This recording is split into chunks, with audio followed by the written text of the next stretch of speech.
Hello all. एक बार फिर से हम लोग चित्रलेखा के आगे के बारे में बात करेंगे। जिस कहानी को हमने वहाँ तक छोड़ा है उसके आगे हम देखते हैं कि अब क्या होता है। दरअसल जिस तरह आप लोग सभी लोग जानते हैं कि मृत्युंजय की तरफ से भोज का निमंत्रण मिलने के बाद चित्रलेखा और बेसगुप्त दोनों ही वहाँ पहुँचे थे और कुमारगिरी भी वहाँ पर पहुँच गए थे। उसके बाद उन सब के बीच में जिस तरह से वार्तालाप हुआ और वहाँ पर ये लगभग निर्धारित हो गया कि चित्रलेखा अब बेसगुप्त से अपने रास्ते अलग करना चाह रही थी। वो भी इस बात के लिए कि यशोधरा और बेसगुप्त की का विवाह हो सके। साथ ही कुमारगिरी भी अब अपने पद से कुछ डगमग से लग रहे थे। वो भी जितनी दृढ़ता के साथ अपनी योग की शक्ति को का अभ्यास कर रहे थे, उससे अब उनके पाँव कुछ डगमगाते हुए से प्रतीत हो रहे थे। और इधर चित्रलेखा जिस तरह से उसका स्वाभाविक गुण था कि उसे अधिक प्रतिभाशाली व्यक्ति की तरफ आकर्षण हो जाना उसके अंदर निहित था। इसी क्रम में वो कुमारगिरी की तरफ खिंचती चली जा रही थी। अब आगे की स्थिति क्या है इसके बारे में हम देखेंगे। वहाँ पर बीजगुप्त ने बहुत ही दृढ़ता के साथ ये बात मृत्युंजय से कही थी कि चित्रलेखा के सिवा मेरा कोई और नहीं हो सकता और मुझे किसी से कोई शादी नहीं करनी है। मृत्युंजय बहुत उम्मीदों के साथ बीजगुप्त को अपने यहाँ बुलाए थे अपनी ये सब कुछ जानते हुए भी अपनी बेटी की शादी के लिए। लेकिन इतना कड़वा उत्तर सुनने के बाद मृत्युंजय को भी लग रहा था कि शायद बीजगुप्त से ये शादी नहीं हो सकती है। अब देखते हैं कि आगे क्या होता है। इस बीच में चित्रलेखा कुमारगिरी के पास जा चुकी थी और बीजगुप्त को अब ये महसूस हो रहा था कि शायद उसने उस सभा में वहाँ पर मृत्युंजय से बहुत ही कड़वा व्यवहार कर दिया था। अब देखते हैं आगे क्या होता है। तो आगे की कहानी कुछ इस प्रकार है कि बीजगुप्त ने मृत्युंजय का अकारण ही अपमान किया था। उसने यह अनुभव किया। दूसरे दिन प्रातःकाल जब श्वेतांक बीजगुप्त के पास आया, बीजगुप्त ने कहा, श्वेतांक, मृत्युंजय के भोज में मैंने संभवतः कुछ अनुचित बात कह दी थी, परंतु मैं अभी तक समझ नहीं पाया हूँ कि मैंने अनुचित किया क्या है। वहाँ पर उपस्थित थे, तुम तो वहाँ पर उपस्थित थे, तुम्हें सब बातें स्मरण होंगी, जरा कुछ बताओ मुझे। कुछ सोच कर श्वेतांक ने कहा, स्वामी ने जो कुछ कहा वह उचित ही कहा।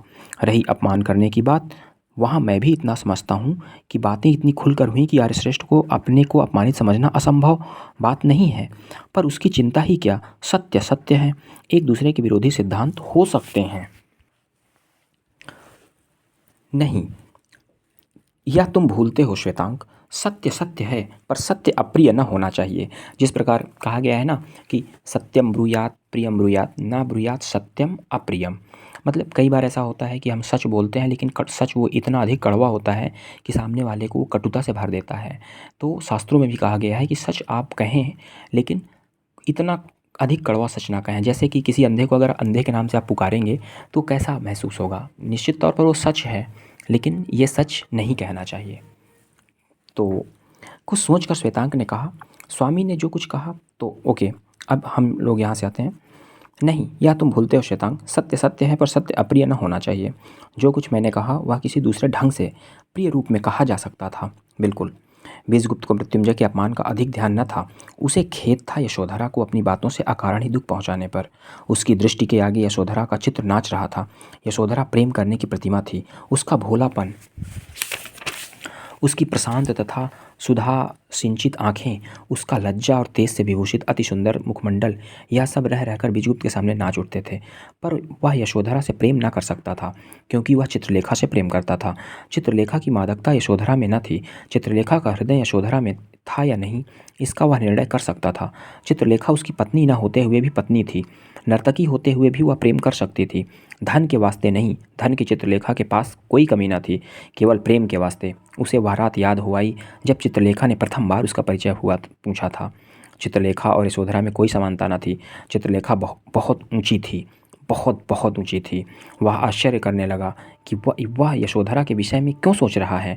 उसने श्वेतांक से कहा, श्वेतांक, मेरा कर्तव्य है कि अपने कटु शब्दों के लिए मृत्युंजय से क्षमा प्रार्थना करूं, जैसे स्वामी की इच्छा। पर मैं वहाँ नहीं जाना चाहता। बीजगुप्त यशोधरा को भूलना चाहता था। मैं एक पत्र देता हूँ, उसे मृत्युंजय को दे देना, जैसे स्वामी की आज्ञा। बीजगुप्त ने मृत्युंजय को एक पत्र लिखा और वह पत्र श्वेतांक को दे दिया। श्वेतांक पत्र लेकर मृत्युंजय के यहाँ पहुँचा। प्रहरी से उसने पूछा, आर्यश्रेष्ठ भवन में ही हैं? प्रहरी ने कहा, वे कार्यवश कहीं गए हैं, क्या काम है? उनके लिए एक पत्र लाया हूँ, मुझे पत्र दे दीजिए, मैं उन्हें दे दूँगा। नहीं, यह पत्र मैं केवल उन्हीं को दे सकता हूँ। श्वेतांक किंचित रुका। या उनकी पुत्री यशोधरा को? श्वेतांक के मुख से अचानक ही यह वाक्य निकल पड़ा। प्रहरी ने यशोधरा को सूचना दी। उसने श्वेतांक को अतिथि भवन में ले जाकर बिठला दिया। थोड़ी देर बाद यशोधरा ने वहाँ प्रवेश किया। श्वेतांक उसके अभिवादन को उठ खड़ा हुआ। श्वेतांक को देखकर यशोधरा ने बैठते हुए कहा, कहिए, किस कारण आपने कष्ट उठाया है? सामंत बीजगुप्त ने आपके पिता के नाम पर एक पत्र दिया है, उसी के वाहक के रूप में मैं देवी के सम्मुख उपस्थित हूँ। श्वेतांक ने बीजगुप्त को स्वामी न कहना उचित समझा। एक बार का कड़वा अनुभव भोग चुका था ना, चित्रलेखा के सामने बीजगुप्त को स्वामी बोलना, और फिर चित्रलेखा को भी उसे स्वामिन बोलना पड़ा था। यहाँ पर ये यशोधरा को स्वामिन नहीं कहना चाहता था। वो कहावत है ना, man will be man. Shwetank ने बीजगुप्त को स्वामी न कहना उचित समझा। पिताजी आते ही होंगे, आपको संभवतः अभी प्रतीक्षा में कुछ कष्ट होगा। यशोधरा की बड़ी बड़ी आंखें श्वेतांक की आंखों से मिलीं, पर उनमें संकोच न था। श्वेतांक कह उठा, पाटलिपुत्र की सर्वश्रेष्ठ सुंदरी देवी की उपस्थिति में बैठने में किसे कष्ट हो सकता है? देखिए फ्लर्टिंग। यशोधरा इस प्रकार की भाषा सुनने की अभ्यस्त न थी, और विशेषतः एक ऐसे व्यक्ति से जिससे उसका केवल कुछ घंटों अथवा कुछ क्षणों का परिचय हो। पर फिर भी वह बात मीठी थी। यशोधरा की आंखें हर्ष मिश्रित लज्जा से झुक गईं, और उसके कपोलों की स्वाभाविक लालिमा दोगुनी हो गई। श्वेतांक उसका अतिथि था, उसका आदर करना यशोधरा का कर्तव्य था। श्वेतांक से पूछा, आर्य बीजगुप्त को आपने पूर्ण रूप से जान लिया होगा? हाँ, संसार के सर्वश्रेष्ठ मनुष्यों की गणना करने में किसी को कोई आपत्ति नहीं होनी चाहिए। क्या बात है। और नर्तकी चित्रलेखा के विषय में आपका क्या विचार है? वे बहुत ऊंची कोटि की स्त्री हैं। मैं तो यहाँ तक कह सकता हूँ कि वे देवी हैं। जिस मनुष्य ने चित्रलेखा को जान लिया, उसने सौंदर्य और सौंदर्य जनित कर्तव्य को जान लिया। वाह! यशोधरा हंस पड़ी। मेरी धारणा तो फिर निर्मूल न थी। आर्य का नाम संभवतः श्वेतांक है। क्या बात है। देवी का अनुमान सत्य है। आर्य श्वेतांक, एक बात और पूछूंगी, वास्तव में आपके गुरु ने पाप का पता लगाने के लिए आपको सामंत बीजगुप्त के पास भेजा है? और यदि भेजा है तो क्या वास्तव में बीजगुप्त का व्यक्तित्व पाप का पता लगाने का उपयुक्त क्षेत्र है? श्वेतांक मुस्कुराया। देवी का कहना ठीक है कि मेरे गुरु ने पाप का पता लगाने के लिए मुझको आचार्य बीजगुप्त के पास भेजा है। और रही आर्य बीजगुप्त के व्यक्तित्व से पाप का पता लगाने के उपयुक्त क्षेत्र होने की बात, वहाँ मैं भी बड़े असमंजस में हूँ। मैं यह भी बतला दूँ कि योगी कुमार गिरी के पास मेरा गुरु भाई, जो कल उनके साथ भोज में आया था, पाप का पता लगाने के लिए भेजा गया है। यहाँ भी तुम्हें आश्चर्य होगा। अद्भुत, सब पाप का पता लगा रहे हैं दोनों लोग। वास्तव में यशोधरा चौंक पड़ी। पर आश्चर्य की कोई बात नहीं है देवी। यह आवश्यक नहीं है कि जिनके पास हम भेजे गए हैं वे ही पापी हों। बहुत संभव है कि उनके संपर्क में आने वाले लोगों में पापी मिले। दूसरी बात यह है कि पाप है क्या, उसको कौन जानता है? जिसको मैं पाप समझता हूँ, उसको दूसरा व्यक्ति संभवतः पाप ना माने।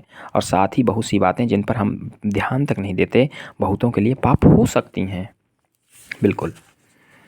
इस उत्तर से यशोधरा संतुष्ट न हो सकी। आर्य श्वेतांक, मैं आपकी प्रशंसा करूंगी कि आप मनुष्यों के गुणों को ही देखने में विश्वास करते हैं। इतने ही में आर्यश्रेष्ठ मृत्युंजय ने भवन में प्रवेश किया। श्वेतांक ने उठकर उनका अभिवादन किया। यशोधरा अंदर चली गई। मृत्युंजय ने श्वेतांक को बैठने का आदेश देते हुए कहा, क्या तुम बीजगुप्त के वही सेवक हो जो कल उनके साथ था?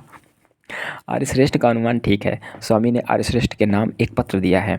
मृत्युंजय ने पत्र ले लिया। पत्र पढ़कर उनके मुख पर संतोष के भाव व्यक्त हो गए।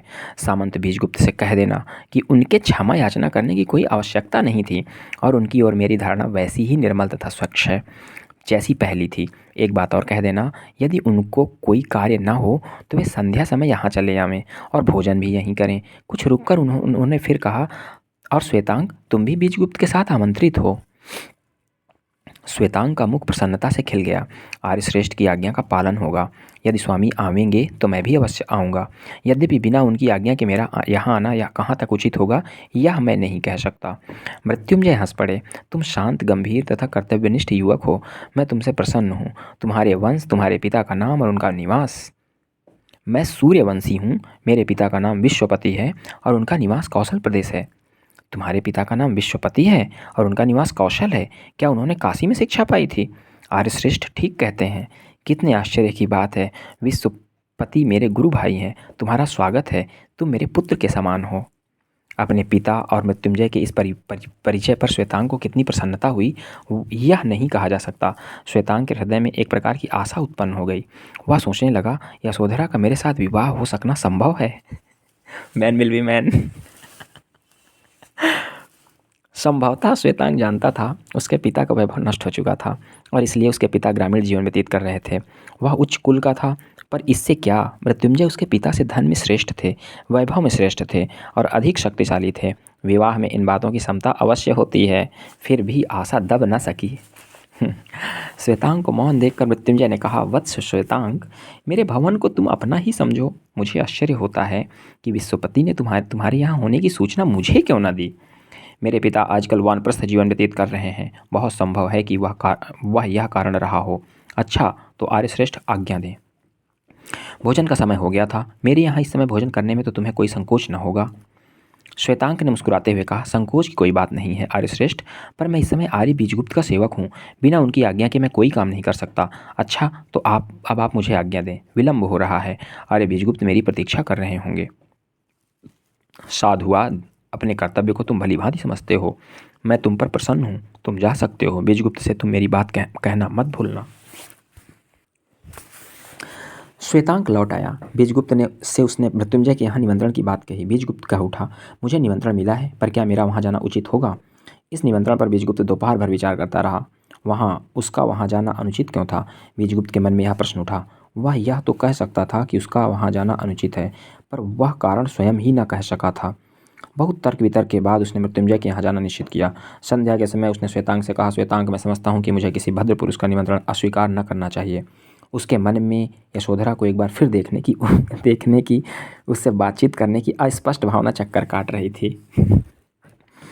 रात्रि के समय बीजगुप्त श्वेतांग के साथ मृत्युंजय के यहाँ पहुँचा। आर्य मृत्युंजय के भवन में पिछली रात किसी चहल पहल न थी। वहाँ का वायुमंडल शांत था। मृत्युंजय ने बीजगुप्त का स्वागत किया। विश्राम भवन में जाकर वे सब लोग बैठ गए। यशोधरा वहाँ पहले से ही बैठी हुई थी, उनकी प्रतीक्षा कर रही थी। आर्य बीजगुप्त, उस पत्र की कोई आवश्यकता नहीं थी। मृत्युंजय ने वार्तालाप आरंभ किया। आर्यश्रेष्ठ, अपनी भूल को स्वीकार करना प्रत्येक व्यक्ति का कर्तव्य है। मृत्युंजय हंस पड़े। तुम्हारा सेवक श्वेतांक मेरे गुरु भाई विश्वपति का पुत्र है। मुझे आज यह विदित हुआ। इतना कहकर मृत्युंजय ने श्वेतांक की ओर देखा। किंतु आर्यश्रेष्ठ, श्वेतांक मेरा सेवक नहीं, गुरु भाई है। आर्य बीजगुप्त, आज आपको कुछ विलम्ब हो गया। हाँ, आज काशी से मेरे कुछ अतिथि आ गए थे। इस बार यशोधरा ने कहा, काशी तो बहुत सुंदर तथा प्राचीन नगरी है। क्या आप काशी हो आए हैं। बीजगुप्त हंस पड़ा। मेरे जीवन का सबसे सुंदर काल काशी में ही व्यतीत हुआ है यशोधरा। मेरे गुरु महाप्रभु रत्नांबर का निवास स्थान पहले काशी में ही था। देवी यशोधरा, काशी तो यहाँ से निकट है। मैंने संपूर्ण उत्तर भारत का पर्यटन किया है। तो फिर आपने हिमालय पर्वत के भी दर्शन किए हैं। हाँ, हिमालय और हिंदुकुश पर्वतों को भी मैंने देखा है। प्राकृतिक छटा का पूर्ण रूप तो पर्वतों में ही मिलता है। इस बार बीजगुप्त ने मृत्युंजय से कहा, आर्यश्रेष्ठ, कितनी ही आश्चर्यजनक बातें मैंने वहाँ देखी हैं, पर एक घटना को मैं कभी नहीं भूल सकता। उसे सुनकर दांतों तले उंगली दबानी पड़ती है। यशोधरा ने कौतूहल बस पूछा, क्या आप उस घटना को सुना सकते हैं। अवश्य। बीजगुप्त ने आरंभ किया। कोई 10 वर्ष पहले की बात है। उन दिनों मैं विद्यार्थी था। महाप्रभु रत्नांबर के साथ मैं देश यात्रा को निकला। बड़े बड़े नगर उपवनों को पार करते हुए हम दोनों गंगा के किनारे चलते चलते हरिद्वार पहुँचे। वहाँ समभूमि समाप्त हो गई। मस्तक पर आकाश उठाए हुए पर्वत शिखर हमारे सामने खड़े थे। मैंने महाप्रभु रत्नांबर से पूछा, अब आगे क्या है। उन्होंने कहा, अज्ञात प्रदेश। गंगा के तट पर एक व्यक्ति बैठा हुआ था। उसने संभवतः महाप्रभु का कथन सुन लिया। उसने कहा, क्या कहा, आगे अज्ञात प्रदेश है। ठीक कहते हो, पर इतना मैं कह देना अपना कर्तव्य समझता हूँ कि वही अज्ञात देश देवताओं का निवास स्थान है। इन्हीं पर्वतों प्रदेशों में कैलाश है। इन्हीं पर्वतीय देशों में गंधर्व नृत्य करते हैं, अप्सराएं क्रीड़ा किया करती हैं। उस व्यक्ति की बात सुनकर महाप्रभु के मुख पर अविश्वास की मुस्कान छलक पड़ी, पर अनुभव रहित युवा की कल्पना अविश्वास को न अपना सकी। मैंने कहा, बहुत संभव है ऐसा ही हो महाप्रभु। इन पर्वतों पर चढ़कर उस पर्वत प्रदेश में चलने में क्या आपत्ति है। नहीं, यदि तुम चलना चाहते हो तो मैं प्रस्तुत हूँ। हम दोनों और आगे बढ़े। उस प्रकृति सौंदर्य की हमने कल्पना तक न की थी। वनों में रंग बिरंगे फूल खिले थे, जिससे पर्वतीय शीतल वायु अटखेलियाँ कर रही थी। पक्षी कलरव गायन कर रहे थे। चारों ओर शांति का साम्राज्य था। वहाँ कोलाहल न था, जनरव न था। केवल एक के ऊपर एक उठती हुई पर्वतमालाएं थीं। मार्ग में ग्राम पड़ते थे। उनके निवासी गौर वर्ण के थे। उनकी स्त्रियां सुंदर थीं, वे रंग बिरंगे वस्त्र पहने थीं, वे हंसती थीं और गाती थीं। उनमें लज्जा अथवा संकोच न था। मैं नव युवक था, मैं उनके सौंदर्य पर मोहित हो गया। उन स्त्रियों के झुंड मधुर गान गाते हुए चलते थे। मैं यद्यपि उनकी भाषा न समझ सकता था, पर यह अनुमान कर सकता था कि उनका मधुर गान कवित्वमय है और उसका विषय प्रेम है। मेरे मन ने कहा, क्या यही अप्सराओं का प्रदेश है? हम और आगे बढ़े। ग्राम अब दूर दूर और छोटे छोटे मिलते थे। शीत अधिक तीव्र हो गया था और फल फूल भी कम मिलने लगे थे। एक प्रातः हमने सामने दूर पर एक सोने का पहाड़ देखा। मैं पागल सा चिल्ला उठा, गुरुदेव, हमारे सामने कुबेर का सुमेर पर्वत है। महाप्रभु मेरी मूर्खता पर हंसने लगे। वह हिमालय है। हिम पर सूर्य की किरणें चमक रही हैं और इसलिए तुम्हें स्वर्ण का भ्रम हो रहा है। मैं अपनी मूर्खता पर लज्जित हो गया। हम और ऊपर चढ़े। अब पृथ्वी स्थान स्थान पर बर्फ़ से ढकी थी। हमारा शरीर ठिठुरा जा रहा था। महाप्रभु रत्नांबर ने कहा, अब लौट चलें? पर मैंने साहस किया, नहीं महाप्रभु, हम उस हिम के ढके हुए पर्वत के नीचे तक तो चले ही। आगे बढ़कर हमें एक कुटी मिली।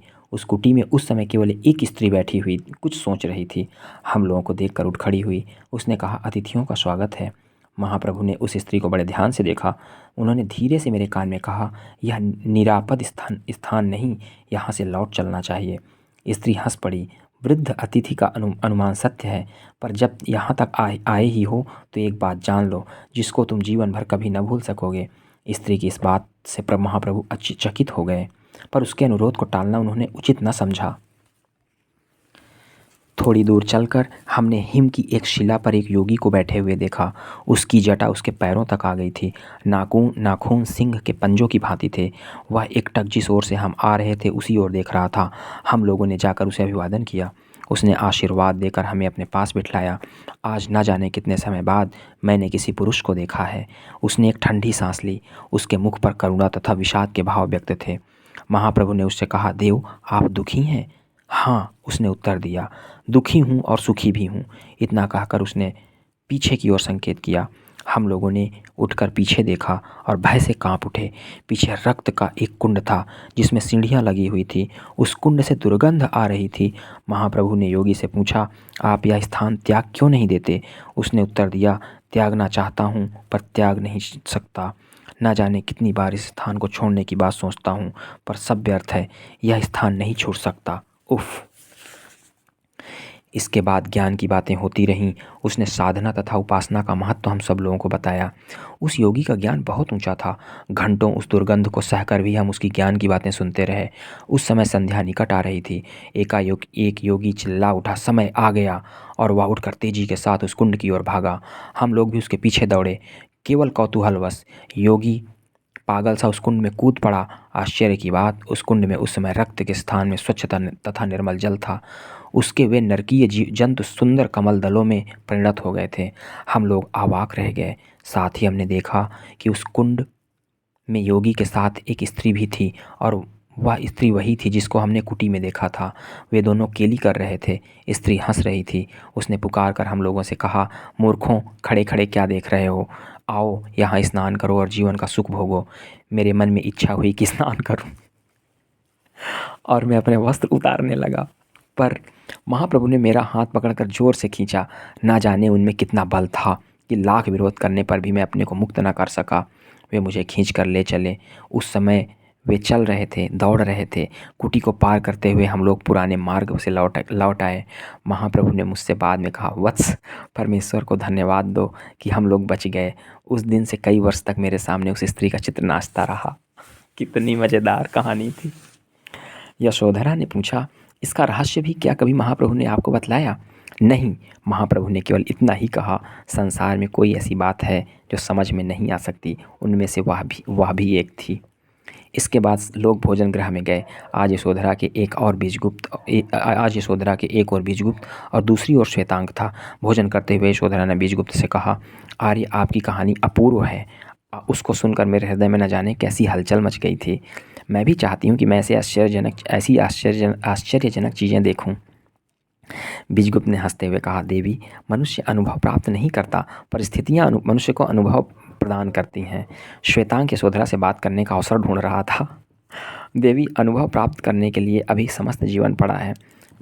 बेचारा बोल दिया इतना टाइम पाके।